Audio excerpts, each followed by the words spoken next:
What are 3 things that you can steal from an NFL warm-up? I'm glad you asked. Let's dive into these. Number 1, we're going to try to open up the front of the hip. So I'm in a half kneeling position. Anytime you have both knees down, that's tall kneeling. Anytime one knee is down, we're half kneeling. I'm going to flex my glutes. So I'm going to squeeze that backside, and that's going to feel a little bit of a stretch, slight tension on the front side, mid-quad, all the way up into that hip flexor and including into the psoas a little bit. I'm going to hold this stretch for 15 to 20 seconds, and then I'm also going to progress this because the opposite side of this is we can add a dynamic movement into this motion to get into that psoas, which is a really important trigger point throughout the human body. If I'm getting this rotation, I'm going to add about 10 to 15 repetitions with that active dynamic flex.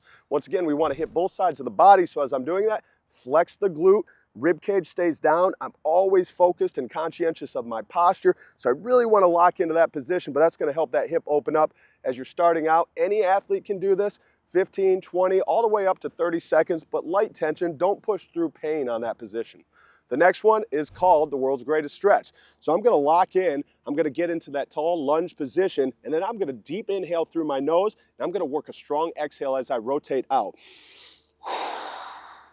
And the key to this one is we're working thoracic spine rotation. So as I get into these positions, I'm actually working that same side. So I'm going to work 5 to 10 repetitions on each side. I would switch and I would do both sides. For the sake of the camera, I'll stay on this side so I can rotate towards it. But I'm really locked in, flexing that back quad. So I want this backside quad to be flexed.